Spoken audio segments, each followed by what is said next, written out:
Well, here we are. We're now over a month into social distancing across most of the world, and it'll likely last a few more months. It's wreaked havoc on our mental health. It's caused so many layoffs or reduced work hours for many others. And really, the uncertainty of what's going on in the world is really crushing right now. So, this is April's Mortgage Minute. Alberta lost 100,000 jobs in March. That's a ton of jobs, and even more are being lost in April. There's a lot of government aid programs out there right now, but even that may fall short of keeping everyone taken care of. The Canadian emergency wage subsidy has been slow to launch, but it will help some businesses to keep their employees and to stay in business. Now, the Bank of Canada on April 15th, 2020, their announcement said that real economic activity was down 1 to 3% in the first quarter. That's January through March of 2020. However, they are expecting real economic activity to drop even further between 15 and 30% in the second quarter of this year. This is going to be a deep recession. However, hopefully, it's a very short one. The Alberta government has recently announced that it's doubled its infrastructure budget for the year to nearly $2 billion, and that will help get some people back working. In the last month, over 500,000 Canadians have deferred their mortgage payments. One lender recently told us that they had over 100,000 of their customers reach out and that they're nearly done working through the backlog of calls, emails, and online messages that they'd received. Most lenders are now able to process mortgage deferral requests online, either through your online banking, if your mortgage is through a major bank, or through their online mortgage portals, or forms even on their website, or even email. So that is by far the most efficient mechanism for you to defer mortgage payments. So if you haven't needed to yet, or if you haven't done it yet, look into the ways to do that with your lender. If you're unsure, reach out to me. I do have contact information and whatever the procedure is for most lenders. So I can certainly help you with that. Now, there is some confusion as to what a mortgage deferral actually is. Simply put, the payment's delayed.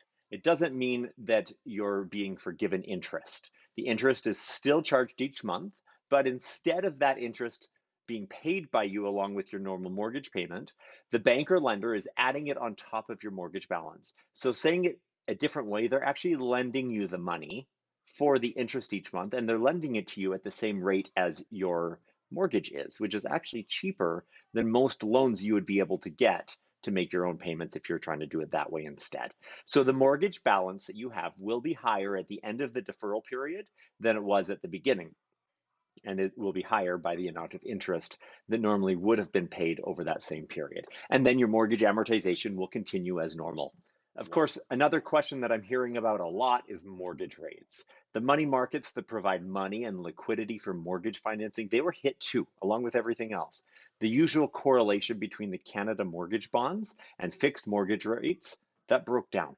We saw fixed mortgage rates raise about 0.5% in the last half of March, but thanks to large injections from the Canadian government, relaxing of certain behind the scenes rules and procedures with CMHC, that's helped return the cost of mortgage financing closer to what it was before. So while the rates did immediately increase, about half of that has already come back.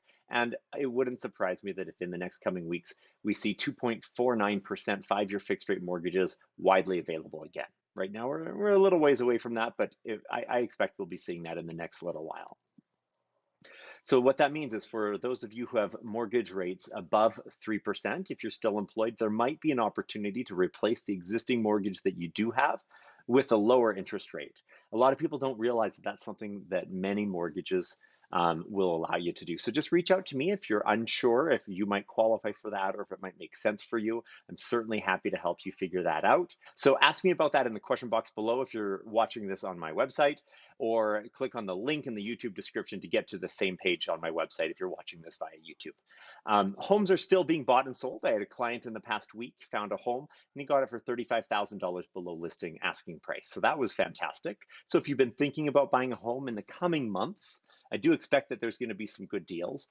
Clearly, it's not the right time for everybody to be buying a home, but for those who are in stable employment and are still in a good position, it is an opportunity going forward for the next while prices likely are dropping to maybe pick up a few good deals.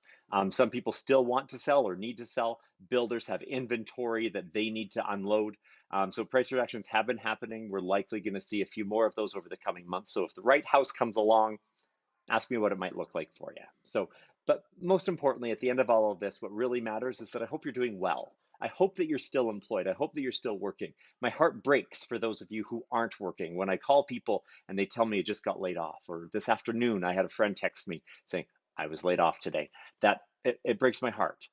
Please stay safe, stay healthy, stay positive. We will get through this together. There will be good times in the future. Happy April. I hope all goes well.